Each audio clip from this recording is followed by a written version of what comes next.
മരിച്ച സംഭവത്തെക്കുറിച്ച് എഫ്ഐആർ പലതവണ റിപ്പോർട്ട് ചെയ്തിരുന്നു. കൊച്ചിയിൽ നിന്നും അനുമോദും ഡൽഹിയിൽ നിന്ന് പ്രശാന്ത് രഘുവംശവും ജസ്റ്റിൻ ജോണിന്റെ ദുരൂഹ മരണത്തെക്കുറിച്ചുള്ള അന്വേഷണ റിപ്പോർട്ടുകളും എഫ്ഐആർ നൽകിയിരുന്നു.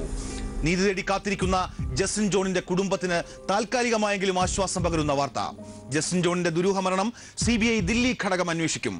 ആരുഷി കൊലക്കേസിന്റെ അന്വേഷണ ചുമതലയുള്ള ASP AGL കൗളിന്റെ നേതൃത്വത്തിലുള്ള സംഘമാകും ഈ കേസും അന്വേഷിക്കുക.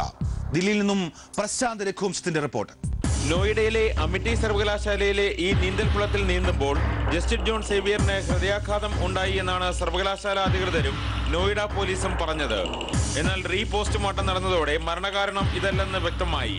CBI അന്വേഷണം ആവശ്യപ്പെട്ട് ജസ്റ്റിൻ ജോൺ സേവിയറിന്റെ അച്ഛൻ നൽകിയ ഹർജി ഹൈക്കോടതി അംഗീകരിച്ചു. ആരുഷി കൊലപാതകം ഉൾപ്പെടെയുള്ള കേസുകൾ അന്വേഷിക്കുന്ന ASP AGL കൗളിനാണ് ഈ കേസിന്റെയും അന്വേഷണ ചുമതല. കേസിൽ എത്രയും പെട്ടെന്ന് CBI അന്വേഷണം തുടങ്ങേണ്ടത് അനിവാര്യമാണെന്ന് മനുഷ്യാവകാശ പ്രവർത്തകനായ ജോർജ് ജോസഫ് നടത്തല ചൂണ്ടിക്കാട്ടുന്നു. ആഗസ്റ്റ് 3-ാം തീയതി ക്ലാസ് തുടങ്ങിയതാണ്. സെപ്റ്റംബർ 3-ാം തീയതി ആണ് കുട്ടി മരിച്ചത്. ഒരു മാസമായി. ഇപ്പം ഒരു വർഷം പൂർത്തിയായി. ഈ ജസ്റ്റിൻ്റെ കൂട്ടത്തിൽ പഠിച്ച കുട്ടികൾ ഇപ്പോൾ സെക്കൻഡ് ഇയറിലേക്ക് കടന്നിരിക്കുകയാണ്. എല്ലാവരും അവിടെയുണ്ട്, സെക്കൻഡ് ഇയറിൽ പഠിക്കുന്നുണ്ട്. അപ്പോൾ CBIക്ക് ചോദ്യം ചെയ്യാൻ സർവ്വ തെളിവുകളും കിട്ടും.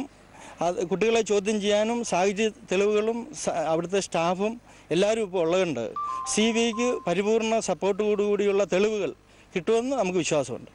നോയിഡ പോലീസും കേരള പോലീസും അന്വേഷിച്ചപ്പോൾ റാഗിംഗ് ഉൾപ്പെടെയുള്ള സാധ്യതകൾ പരിശോധിച്ചിരുന്നില്ല. CBIക്ക് ഇക്കാര്യം അന്വേഷിക്കേണ്ടി വരും. തീർച്ചയായിട്ടും ഈ കുട്ടി മരിച്ചത് റാഗിങ്ങുമായിട്ട് ബന്ധപ്പെട്ടാണ്.